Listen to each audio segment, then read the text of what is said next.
ချစ်သူကိုတန်ဖိုးထားရမယ်စာတက်ကိုရန်သွားခြင်းတဲ့စိတ်တွေပဲပေါ်နေတကယ်လို့ချစ်သူကိုတန်ဖိုးထားရမှာဒါပေမဲ့စိတ်တွေကအဲ့ဒီနော် Valentine Day ဘာညာသွားဖို့ပဲစိတ်ကူးတွေကပေါ်နေအချစ်သူပေါ်မှာထားနိုင်တဲ့စိတ်နေစိတ်ထားတွေ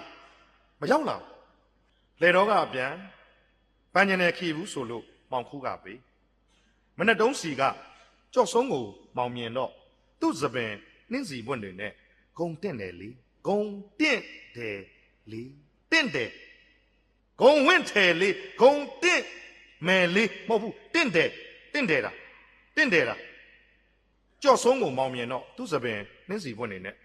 သူ့မောင်ဆိုတာရမ်းကောင်းတော့ဗောဗျာလေတော့ကပြန်ကျွန်တော်မဆိုတော့ဘူးခရီးဘူးလေးပန်ကျင်တယ်ဆိုလို့ဒါပေမဲ့ချစ်သူကိုကြည့်လိုက်တော့နှင်းစီပန်းနေတယ်သူ့ထက်တာတဲ့အဆိုင်မင်းတို့ဝင်တကယ်ဖြစ်ပြက်နော်ဒါသူဇာလန်းလေးရှိတယ်စာပေနဲ့ရင်းနှီးတဲ့သူတွေတော့သိမှာချစ်သူပေါ်မှာထားလိုက်တဲ့စိတ်ဒီဘက်ခေတ်လို့တွေ့မယ်ဆိုတော့ပြောတော့ကောင်းမငါတော့ခရီးဘူးလေးပါလေးနဲ့မသားမအခုတော့နှင်းစီပန်းနဲ့ဟမ်လာ Facebook ပေါ်လာတော့မှဒီဘက်ခေတ်ဆိုလို့ရှိရင်လာတော့မှ RS တွေပါတွေနော်မင်းများစုံစမ်းခြင်းသိခံမှာဒီကောင်မနဲ့ကျုံနဲ့ဒီနေ့တော့ဒါပဲပြတ်ပြီးငယ်ကျုံငယ်နာတွေပြန်ဖော်နော်ဗီဒီယိုရိုက်ထားတာတွေပါတွေတင်းလောက်ကုန်တော့မှာအရင်ဒီဘက်ခေတ်ဆိုလောက်တော့မှာပန်းကျင်တဲ့ခရီးဘူးဆိုလို့မောင်ခူးကပေးပန်းကျင်တဲ့ခရီးဘူးဆိုမောင်ခူးကပေးခုတော့ သူ့စပင်နှင်းစီပွင့်နေနဲ့ဂုံတင့်တယ်လေတင့်တယ်ပါလေကွာချစ်သူဟာကျင်းနေပါလေကွာငါလိုခရီးဘူးကိုထားခဲ့ပြီးမင်းနှင်းစီပွင့်ကိုရွေးသွားတာဝင်းတာတယ်ချစ်သူမင်းပြောပါစေမင်းပြောတာဟာငါပြောတာပါပဲအတိပ္ပယ်ကဆိုလိုတာကအနုပညာညှိုးလိုက်လားကွန့်လိုက်လားလို့ပဲပြောဗျာလူတွေရဲ့စိတ်ကိုအခုတော့လွန်ခဲ့တဲ့တပတ်နှစ်ပတ်ကပြတ်သွားတဲ့ရီးစားကရောက်လာတယ်အတွဲနဲ့တွေ့တယ်ဓာတ်နဲ့ဝင်ထိုးသွားတယ်အများကြီးပါခေတ်လူငယ်တွေဒါတွေဥပမာတွေအများကြီးပေးစားမလို့တော့ပါဘူးဟုတ်တယ်နော်လေကားတောင်လေးမှာစောင့်နေတယ်ဓာတ်နဲ့ထိုးသွားတယ်ပွဲချင်းပြီးချစ်သူဟောင်းထားခဲ့လို့အစ်စ်နဲ့တွဲလို့ဒီစာပေအနုပညာတွေကပေးတဲ့ခံစားမှုတွေစိတ်ကောင်းနှလုံးကောင်းကိုပေးတယ်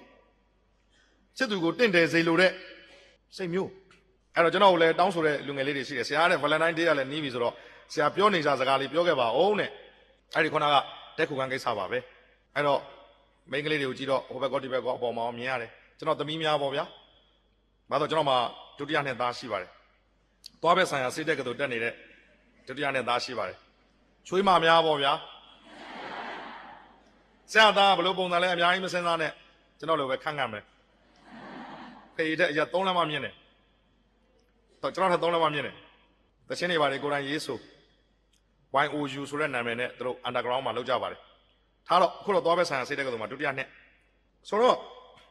ကျွန်တော်သားသမီးအရွယ်ပါအခုမင်းကလေးတွေကိုပြောချင်တာဆိုတော့ကျွန်တော်သမီးတွေအရွယ်ပေါ့ကျွန်တော်သားမှလည်းရည်စားရှိတယ်ခုနှစ်တန်းနေရာကြိုက်ခဲ့တဲ့ကောင်မလေးအခုသူတို့နှစ်ယောက်ကျွန်တော်တို့မုံကျွေးနေဆုံးမတယ်သမီးတိတ်အလိုမလိုက်နဲ့နော်သားတိတ်အနိုင်မယူနဲ့နော်ပတ်စံရှိတာမရှိတာဘာညာဖေးရတာတွေမစင်စားဘူးနော်ကျမ်းမာရမယ်စိတ်ကောင်းနှလုံးကောင်းရှိရမယ်ဒါပဲနော်အဖေမင်းတို့ကြားမှာအဖေဘာမှဝင်မရှုပ်ဘူးကျွန်တော်ကလေးတွေကိုကိုချစ်သူကိုတန်ဖိုးထားပါကျွန်တော်ဆုံးမပါလေနောက်ဒါကျွန်တော်သားသမီးချင်းကိုချင်းစာပြီးပြောတဲ့စကားကျွန်တော်ဘာပြောချင်လဲမိန်းကလေးတွေကိုကျွန်တော်သမီးလိုသဘောထားပြီးတော့ကျွန်တော်တခွန်းပဲပြောချင်တာသမီးတို့ရေမင်းတို့ကိုသိတ်ချစ်သိတ်တန်ဖိုးထားတဲ့အမျိုးသားတယောက်လောက်နဲ့မဆုံးကျင်ဘူးလားဆုံးကျင်သလားမဆုံးကျင်ဘူးလားကိုယ့်ရဲ့ချစ်သူဟာကိုယ့်ကိုအရန်တန်ဖိုးထားတဲ့အမျိုးသားတယောက်ဖြစ်စေခြင်းသလားမဖြစ်စေခြင်းဘူးလားဖြစ်စေခြင်းတဲ့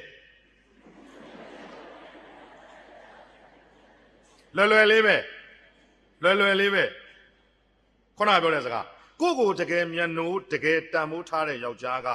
အလွယ်တကူတက်ခုခံသွားဖို့မခေါ်ဘူးရှင်းလေးပဲကိုယ့်ကိုတကယ်မျက်နှိုးတကယ်တန်ဖိုးထားတဲ့အမျိုးသားသည်အလွယ်တကူမခေါ်ဘူးနော်အလွယ်တကူဆိုတာခက်ရှိသေးလို့အလွယ်တကူလို့ပြောတာအလွယ်တကူမခေါ်ဘူးအလွယ်တကူခေါ်ပြီးဆိုရင်ကိုယ့်ဘက်ကနည်းနည်းစဉ်းစားဒီကောင်ငါစီကလိုချင်တာမေတ္တာလားငါရဲ့အသွေးအသားလားဒီကောင်ငါ့ကိုတကယ်ချစ်ခင်မြတ်နိုးတာလားကြောရယုံကြံ့ကျင်တာလားဒါတော့ကိုယ့်အကိုစဉ်းစားရမှာ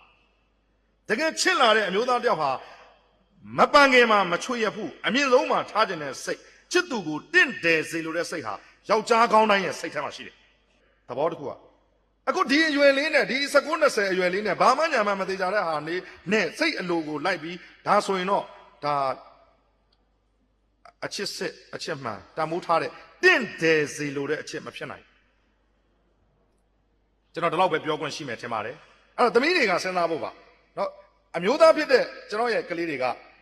ကလေးမလေးညင်းဆန်နေတာကိုတော့သူတို့ဇွတ်မဖန်တီးတော့ပါဖန်တီးရင်လည်းပုံမှန်တွေရှိပါတယ်နော်ဖန်တီးရင်ပုံမှန်တွေရှိတယ်အကိုက yes or no နော်အန်တီကတော့ yes ပါလားအန်တီကတော့ no ပါလားဆိုတော့ကိုယ့်ပေါ်မူတည်တယ်ဒါပေမဲ့ဒီနေ့ခေတ်မှာတွေ့နေရတာအန်တီကတော့ yes ပါဆိုတဲ့လူတွေတော်များနေတယ်ဒါဟာကျွန်တော်ကစောစောကပြောတဲ့ခေတ်ကာလကရွေလျောသွားတဲ့အခါကျတော့ပျက်စီးသွားတဲ့အခြေအနေတွေပါအီဂျူလို့ခေါ်တဲ့နှလုံးသားခံစားမှုတွေဆုံးရှုံးသွားတယ်ကောင်လေးကလည်းတန်ဖိုးထားဖို့မကြိုးစားတော့သလိုမိန်းကလေးကလည်းလေးလေးနက်နက်မတွေးတတ်ဘူးတည်င်ကကိုမကြော်နိုင်ဘူးတည်င်ကကိုမကြော်နိုင်ဘူးဆရာရဲ့အဲ့လိုအသည့်တွေအကုန်ရှိမှတော့တနိုင်ငံလုံးလိန်မာကုန်တော့မှာပေါ့ဟုတ်ပါတယ်ကျွန်တော်အသက်အရွယ်ကိုကျွန်တော်ပြောပြီးသားပါဆရာတို့တုန်းကရောကင်းရှင်းခဲ့သလားမကင်းပါဘူးဘလို့ကြော်ပြရတယ်လဲအမျိုးသားတယောက်နဲ့အမျိုးသမီးတယောက်ရဲ့ပတ်သက်ဆက်နွယ်မှုဟာရုပ်ရည်ပေါ်မှာကြီးပဲအများအားမတည်ဘူးနော်ကျွန်တော်ရုပ်အားလုံးမြင်နေတာပဲချောမှမချောပဲဒါပေမဲ့ကျွန်တော်လူကောင်ကိုလည်းသဘောကျတဲ့အမျိုးသမီးတွေရှိတယ်နော်နောက်တာမဟုတ်ဘူးကျွန်တော်အတီးပြောတာဆရာဥဒါချိုးသဘောကျတဲ့အမျိုးသမီးတွေလည်းရှိတယ်နော်ဟာဆရာလည်းဆရာအရမပူဘူးလားပူတယ်ဆရာညီမင်းညောကမမဲဘူးလားမဲတယ်အမျိုးသားနဲ့အမျိုးသမီးရဲ့စိတ်ခံစားချက်ကမတူဘူးအမျိုးသားတွေကနည်းနည်းလေးစန္ဒများတယ်အရာမောင်းလေးကကောင်းအောင်မှကိုလုံးလေးကလှအောင်မှစပင်လေးရှင်နေရင်ပိုကြိုက်တယ်နော်ပညာတတ်တာလေးပစ္စည်းဥစ္စာရှိတာလေးယောက်ျားတွေကတော်တော်ရွေးတယ်အမျိုးသမီးတွေကကျတော့အဲ့လိုမဟုတ်ဘူးတစ်ခုကြိုက်ရင်တို့က 100% ပဲညီမင်းညိုကိုပြောတာဟောတာပြောတဲ့စကားပြောတဲ့ပုံစံကြိုက်တယ်ဆိုရင်အဲ့ဒီအမျိုးသမီးကကျွန်တော်ကိုသူကချစ်တယ်ဘာလို့လဲဆိုတော့ရုပ်ကိုမချစ်ဘူးနော်ပတ်စံဆင်းရဲတဲ့ခါကျတော့ပတ်စံနေတာတွေမက်လို့မရဘူးဘာမရဘူး तू ဘာဖြစ်လဲကျွန်တော်နဲ့တွေ့ရင် तू ပြောတယ်ကျွန်တော်ပြောနေတာလေ तू ငေးပြီးကြည့်ပြီးတော့ရှင်းသိပြောကောင်းတာပဲအဲ့တော့အမျိုးသမီးတွေကတခုပဲရွေးတယ်အမျိုးသားတွေကအကုန်ရွေးတယ်ဒါကြောင့်မို့လို့နော်ကျွန်တော်တို့လိုပုံစိုးပန်းစိုးတွေမှာလည်းချစ်ခင်ကျင်နာမဲ့သူတွေကရှိတယ်အခုအိမ်တော်သက်က20ရလာပြီဇနီးတဲ့ဝတ်မုံရွှေကြီးကျွန်တော်ဇနီးတဲ့ကျွန်တော်တငယ်ချင်းအကယ်ဒမီနဲ့ဆုရတဲ့ဝတ်မုံရွှေမဟုတ်ပါဘူးကျွန်တော်အများအားပြောပါတယ်ရွှေကြီးကျွန်တော်ချစ်သူရွှေကြီးပေါ့ကျွန်တော်ရဲ့ဇနီးတဲ့ရွှေကြီးလွန်ခဲ့တဲ့20ကကဘာမှာသူလှဆုံးပါလွန်ခဲ့တဲ့20ကအခုတော့ तू ဟာလွဲရင်ကျန်တဲ့မျိုးသမီးတွေကတော်တော်ကိုကြည်ကောင်းနေတယ်ကျွန်တော်ရွှေကြီးလေးက20အတွင်းမှာဝက်တကောင်လိုဝလာတယ်ဗျမျက်မှန်ကြီးတကားကားနဲ့မျက်စိကလည်းမှုံတော့ဝက်လိုဝပြီးမျက်စိမှုံတဲ့ရွှေကြီးမို့လို့ကျွန်တော်တို့ဝက်မှုံရွှေကြီးလို့နာမည်ပေးထားတယ်ဝက်မှုံရွှေကြီးမဟုတ်ဘူးအဲ့တော့ကျွန်တော်ခုနကစိတ်ကလေးကိုပြောချင်တာပါကျွန်တော်တို့ဒီအသက်အရွယ်မှာအလုပ်တွေလုပ်ရတယ်သွားရတယ်ကျွန်တော်နိုင်ငံကျွန်တော်9နိုင်ငံရောက်ဖူးတယ်ပြည်ပနိုင်ငံ9နိုင်ငံရောက်ဖူးတယ်ဒီနာထိုင်းကနေစပြီးအမေရိကအထိ9နိုင်ငံရောက်ဖူးတယ်မြန်မာပြည်တနိုင်ငံလုံးနှံ့တယ်သူသမီးနိုင်ငံသားပေါ့တန်တန်ဖန်ဖန်အခမ်းတဲ့သူတွေရှိတယ်တန်တန်ဖန်ဖန်အခမ်းတာအခုမှဥပမာထိုင်းလိုဟာမျိုးပေါ့ရှားရီ9နိုင်တော့နှုတ်ဆက်တော့ဆရာဒီညပျော်တော့ဆရာအိမ်ကထွက်လာတာဘယ်လောက်ချပြီလဲအေးကျွန်တော်အိမ်ကထွက်လာတာ2ပတ်ဗျ2ပတ်ပြီးတော့အထုပ်ကလေးချပြီးခင်ဗျားတို့လေစိတ်ကိုတန်းဆင်းပြီးတော့လာတာပါဆရာဒါဖြင့်ဝတ်မွှေရွှေလေးကိုဆရာနှုတ်တော်မဆက်လိုက်ရဘူးပေါ့အေးအာဝါလေးတော့ပေးခဲ့တာပေါ့ဗျာဒီလောက်ပဲဟိုတယ်တကားဖွင့်လိုက်တော့အဲမှာပေါင်ဖြူဖြူလေးနဲ့အသက်20ကျော်ကောင်းမလေးတယောက်ဟမ်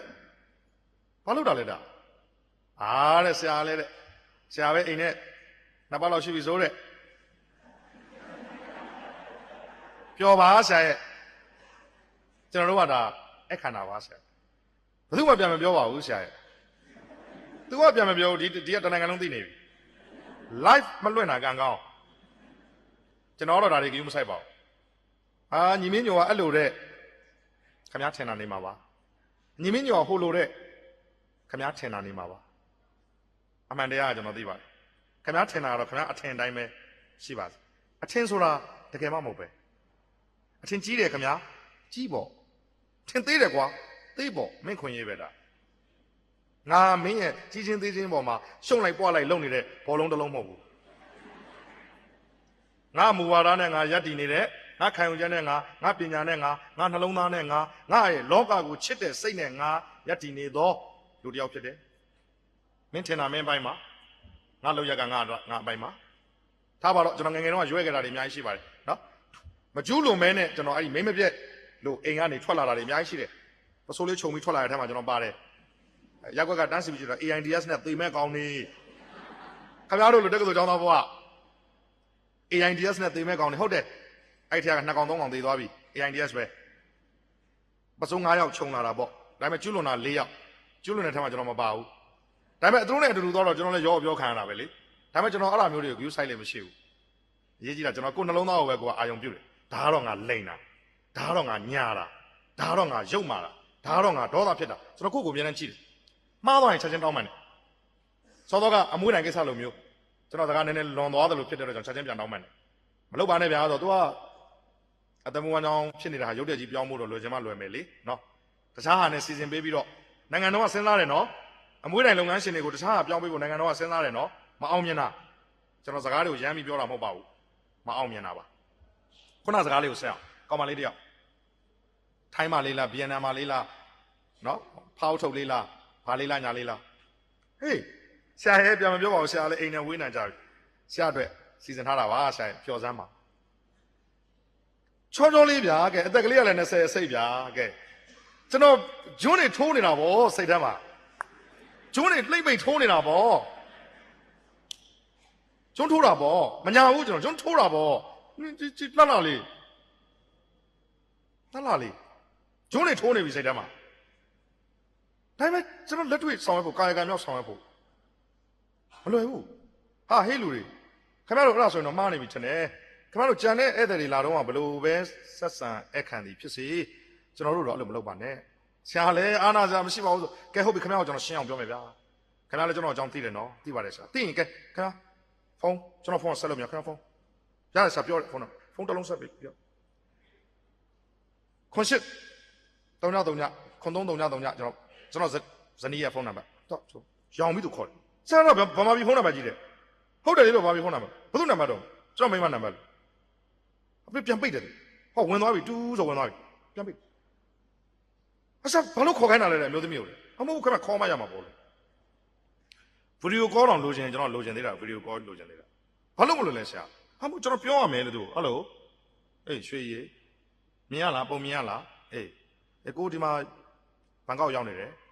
အေးမင်းတို့မြင်လားမြင်တော့ပေါင်ဖြူလေးနဲ့ကောင်မလေးမြင်လားမြင်တယ်နော်အေးဂရင်ပေါ်မှာမြင်တယ်နော်အေးကိုဒီနေ့တော့ဒီမှာလဲကွာအဲ့ခံတဲ့အခါကျတော့ကိုဒီနေ့တော့ပြောလိုက်တော့မယ်နော်အဲ့တော့ကိုကမင်းသိပါတယ်ကိုအကြောင်းကိုချင်းစာစိတ်အများနဲ့ရှိတယ်မတရားတာဘယ်တော့မှကိုမလုပ်ချင်ဘူးအဲ့တော့မင်းလဲဒီညရေသန်းပို့တဲ့ကောင်နဲ့ပဲဖြစ်ဖြစ်လမ်းထက်ကစိုက်ကားဆရာနဲ့ပဲဖြစ်ဖြစ်မင်းလဲဒီညရွှေရည်မင်းသဘောနော်တတနော်ကိုမြတ်တာတယ်နော်တတနော်မိမโอเคဆရာလဲတဲ့မနောက်ပါနဲ့တဲ့ဆရာကလည်းတဲ့မနောက်ပါနဲ့ခင်ဗျားကိုကျွန်တော်နောက်နေတာမဟုတ်ဘူးလို့ကျွန်တော်ဇနီးတဲ့ကိုကျွန်တော်တခြားတစ်ပါးသောဒီလိုမျိုးမမြင်ရင်ဘူးဗျာလို့ကျွန်တော်ဂျွန်းထိုးနေတာတော့မှန်တယ်ဒါပေမဲ့ကျွန်တော်ဇနီးတဲ့ကိုကျွန်တော်အဲ့လိုပုံစံမျိုးကျွန်တော်မမြင်ချင်ဘူးဒါဆိုရင်ကျွန်တော်ကလည်းကျွန်တော်ကိုလည်းသူအဲ့ဒီပုံစံမျိုးမြင်ချင်မယ်မထင်ဘူးပြန်ခေါ်သွားပါကျွန်တော်ခင်ဗျားကိုပြင်းပြင်းထန်ထန်စိတ်မဆိုးခင်ပြန်ခေါ်သွားပါပြန်ခေါ်သွားရင်ကျွန်တော်ခင်ဗျားကိုစိတ်ဆိုးစရာမရှိပါဘူးခင်ဗျားကျွန်တော်အခန္ဓာကိုကျွန်တော်တမိုးထားပါတယ်ကျွန်တော်လူငယ်တွေကိုပြောချင်တာကကျွန်တော်တို့ယောက်ျားလေးတွေကဘာမှမနာပါဘူးဆရာလို့ထင်နေမှာဆိုလို့တို့ယောက်ျားလေးတွေမှာလည်းတို့ဂုဏ်သိက္ခာနဲ့တို့ရှိပါတယ်ဒါကိုနားလည်ဖို့တမိုးထားဖို့လိုပါတယ်ကိုချင်းစာတရားဆိုတာကိုကအဲ့လိုဆိုရင်သူ့ကိုကောအဲ့လိုအခွင့်အရေးပေးနိုင်သလားပေးနိုင်လို့အများကြီးပြောနေရှုံးပါသလို့ပေးနိုင်လို့တန်းတူသူတကိုးကိုတကိုးသူနှစ်ကိုးကိုနှစ်ကိုးသွင်းနိုင်မယ်ဆိုလို့ဘောလုံးစကားနဲ့ရှင်းအောင်ပြောလိုက်တာကိုသွင်းတယ်လို့မျိုးနော်ဟိုလိုကြမ်းတမ်းတဲ့အဖြစ်အပျက်ကိုပြောတာမျိုးမဟုတ်ဘူးဒါတော့ကိုချင်းစာတရားဆိုတာကိုနဲ့နှိုင်းရှင်ပြီးတော့ဖြစ်လာတဲ့စိတ်နဲ့စိတ်ထားကိုရွယ်ပါတယ်နော်အဲ့တော့လုံလောက်ပါပြီ စကားတွေလုံလောက်ပါပြီဘိုးကျောင်းဆိုင်ရဲ့မွေးနေ့မှာဆရာမောင်သားဆိုကနောက်ကနေပြောမယ်ဒါကြောင့်ဒီဘိုးချုပ်ရဲ့အကြောင်းတွေတော်တော်များများကိုတော့မပြောတော့ဘဲနဲ့ဆန်ထားခဲ့ပါတယ်အဲ့ဒီထဲမှာမှအံ့ဩစရာကောင်းတဲ့ဘိုးချုပ်ရဲ့လေးစားစရာကောင်းတဲ့ချက်ကပါလဲဘိုးချုပ်ရဲ့အိမ်တော်သက်ဟာ9နှစ်ရှိပါတယ်ဘိုးချုပ်ရဲ့အိမ်တော်သက်က9နှစ်ရှိပါတယ်သားသမီး4ယောက်ရပါတယ်ကျောင်းသားတွေရည်ကြတယ်ဘိုးချုပ်ဟာမရှုပ်ပါဘူးမပွေပါဘူးအိမ်တော်ဆက်တွေမများပါဘူးအဲ့လိုလုပ်ခဲ့တဲ့သမိုင်းထောက်ထားလဲမတွေ့ရပါဘူးသို့တော်ဘိုးချုပ်ဟာဘောလုံးသားနဲ့ပြောရင်အိမ်ကွင်းတော်အကန်ကောင်းတယ်လို့ပြောရမယ်နော်အဝေးကွင်းမကန်ပေမဲ့အိမ်ကွင်းတော့ကျမ်းမာတန်ဆွမ်းတဲ့အမျိုးသားတစ်ယောက်အနေနဲ့သူချစ်တဲ့ဇနီးတဲ့ဒေါခင်ကြီးကိုသူချစ်မှာပေါ့9နှစ်အတွင်းမှာသားသမီး4ယောက်ဒါပေမဲ့ပြင်ပမှာမရှုပ်ဘူးအတွေးခေါ်တွေမှားပါဆိုလို့မရှုပ်ဘူးရဲဘော်3ချိန်နဲ့ဟိုင်နာနဲ့ထိုင်ဝမ်ကျွန်းသွားတယ်ဘုံမိုးကြီးဆူဇူကီကဒီဂျပန်မျိုးသမီးတွေပျော်မလားဆိုပြီးတော့ဇိမ်းမဲတွေနော်လွတ်ပေးတယ်ဘိုးကျော်စားစိတ်ဆိုးတယ်နော်ခဏတစ်ချိန်ရှိပြီ2ချိန်ရှိပြီဗျာနောင်ဒါမျိုးမလုပ်နဲ့ဗျာစိတ်ဆိုးတယ်နော်ရဲဘော်3ချိန်သွားတာကျန်တဲ့2ချိန်နဲ့9ယောက်ဘာလို့တလဲတော့ကျွန်တော်မသိဘူးဘိုးချုပ်ကတော့ပြင်အဲ့ဒါလို့သူ့ကိုအပျော်မဲတွေခေါ်လာတဲ့အတွက်ဘုံမိုးကြီးဆူဇူကီကိုစိတ်ဆိုးတယ်ဘယ်နဲ့ဗျာခဏဆူဇူကီတိုင်းပြည်လွတ်လပ်ရအောင်ယူမယ်လို့လာတဲ့ကောင်ကခဏဒီကိုအတွေ့အသာဆန္ဒလေးမှမကြော်လွန်နိုင်ရင်ကျုပ်ကဘာလုပ်လို့ရမလဲဗျကျုပ်ကဘာခေါင်းဆောင်ဖြစ်မလဲဗျခဏတော့ကျုပ်ကိုဒီလိုမလုပ်နဲ့ဆူဇူကီကတော့အောင်ဆန်းတို့ပင်ပန်းနေပြီဆိုပြီးတော့စောင်းကြမယ်ကဟာတွေလွတ်ပေးတာဒါအတီနော်ဒါမှတ်တမ်းအတီပါဟာတဲ့မင်းတို့ဘိုးကျောင်းဆန်းကွာတဲ့ကျမကြီးမကောင်းဘူးလားမသိဘူးတဲ့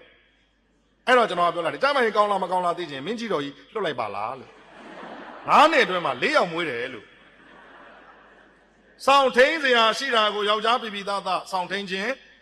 ဖြစ်ပါတယ်ဒါကြောင့်ဒီကနေ့မုံရွာတက္ကသိုလ်မှာရှိတဲ့ကျောင်းသူကျောင်းသားများအားလုံးကျေးဇူးတင်တယ်လူဟာတော်ဖို့တင်မကကောင်းဖို့လည်းလိုပါတယ်တော်လဲတော်ကောင်းလဲကောင်းအိုင်ကျူရောအီကျူရောပြည့်စုံမှနောက်ထပ်ကျူတွေအများကြီးရှိသေးတယ်သို့တော်ဒီနေ့အချိန်ရတော့ပဲရမယ်အိုင်ကျူရောအီကျူရောပြည့်စုံတဲ့သူတွေဖြစ်မှတိုင်းပြည်ရဲ့အနာဂတ်ကိုလှလှပပထမ်းဆောင်နိုင်တဲ့လူကြီးလူကောင်းများဖြစ်နိုင်ကြပါလိမ့်မယ်လို့အမှတ်တရပြောကြရင်ညီကုန်းချုပ်ပြစေ